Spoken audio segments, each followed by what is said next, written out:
Well, you should tell the facts. The facts. That almost needs a title in your piece. What are the facts? Well, the facts are everything that occurred. But through whose eyes? I'm filming a slum, uptown Harlem in New York City. There is one room with 4 children, all sleeping together, and the mother, no father. Dirty as hell, a hole in the wall, a door that has some grease on it. The woman works. What's the truth? Truth 1. What a crappy America that allows this to go on. This heroic woman with these 4 children working. How could America do this? We stink. Is that the truth? Truth 2. Just because you're poor doesn't make you dirty. My people were poor. We came from Ireland or Italy or France, but we kept a clean house.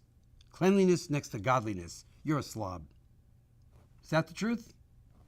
It's the truth. Truth. You shouldn't have those 4 kids. You did that. I mean, that man, first of all, he's a slime ball. He's not there. Second of all, have 2 kids. You know about birth control. Is that the truth? Another truth. It's not about America, and it's not about what we're not doing for this lady. She's a hero. She leaves her home and goes to work and makes that minimal amount of money. A heroic story. Is that the truth? Truth. 3 of the 4 kids have snot coming out of their nose. Wipe the snot. You can get something that gets them over these constant colds. Truth. She hits him. Now, I wouldn't have put that in the movie that made America to blame. I'd edit that out. And I wouldn't put that in the movie where she goes off to work and is such a hero. But she hits him. And I don't like it. And I'm going to tell that story. Don't hit those kids. I don't care what your attention level is. Even if 90% of your people believe children should be hit, and I think in America, 45% of Americans believe children should be hit, and 45% don't. I don't. That's my truth. What I'm saying to you is there is no truth. There never was any truth. There's my truth. The New York Times has this wonderful phrase. It says, I think all the news that's fit to print. Well, who decides that? Or something like that. If you look on the Times, it says that. Well, when I was growing up, the New York Times, to my parents, was the truth. No doubt about it. It said so in the Times. Only when I became an adult did I realize things that I was experiencing, such as when I went to Alaska in the oil crisis and saw it from the Alaskans' perspective. Well, the New York Times wasn't telling that truth. It was telling the truth from a New Yorker's perspective of how oil companies were destroying Alaska. I realized that, my God, that wasn't the truth I was hearing from the Alaskans, so whose truth is truth? I think people ought to be straight about that. Now, I think Michael Moore is, and he's very good at it. He makes something that almost looks like fact. And any intelligent viewer knows he's very good at that. If I like his facts, yeah, that's the fact I accept. And if I don't like his facts, he's still good at making them. Some people get very angry at Michael Moore. You know, you didn't tell the truth. Well, nobody said he should. He's a filmmaker. I'm a filmmaker.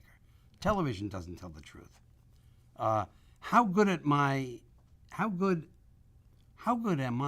at faking the truth in order to tell an ultimate truth that really is truth, in my view? That's a critical question for every filmmaker. If I believe this man is a hero, what can I do to enhance the look of that? But you didn't do that truthfully. It's a documentary. You staged that scene. Yeah, I did. But ultimately, I think he's a hero. That's the truth. That's my truth. Now I'm going to stage that scene. Walter Cronkite used to say, and that's the way it was September 28th, 1968. And that was the nightly CBS News.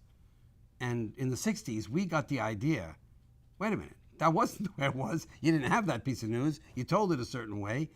And it was a shocking moment that affected a generation. But unfortunately, that lesson doesn't last, so that on YouTube, we all know that things are created. There's all kinds of fake things, but if you read the comments very often, the viewers are thinking it's either the truth or it's not realizing that everything is created just by the nature of the fact that the camera is there. So for your audience, as creative people, when you admit you are telling a story, everything is a story. When you admit that even if you're a true believer, that is, it is the truth. I'm telling you the truth. Everything I said is the truth. And I believe Michael Moore is a true believer. He believes his truth. I still am dramatically creating scenes, selecting things in the editing room, writing script a certain way. That's a great awareness that makes for much greater creative work. The realization that is coming from me, that I must know me.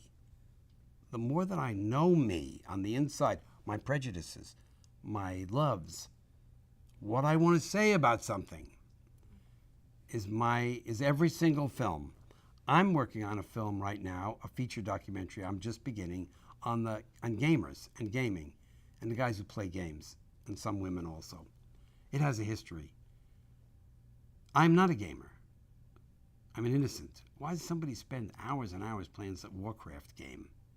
I don't get it. That's a wonderful place for me to be. I enter every character in this film with a, why are you doing that? That makes for a good movie. He can tell me all the basic stuff that he wouldn't tell other gamers because they already know it.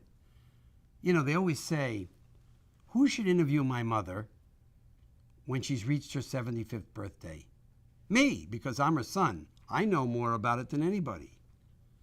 Oh, really? What is she not going to tell me? What is she going to assume I already know? What is she going to short circuit? You, Bruce, doesn't know her, never saw her, never met her, walks in cold. She's going to tell you everything. She's going to tell you if you say, could you describe the street you lived on? She's going to tell you all the details because you never saw it. My vote is always be innocent, always be naive, always be asking the innocent question. Never talk to somebody else in front of the camera as though you know what they know, because all they'll do is short-circuit the answer, and what you really want is the answer, told fully, three-dimensionally, filled with possibilities for you to cut away,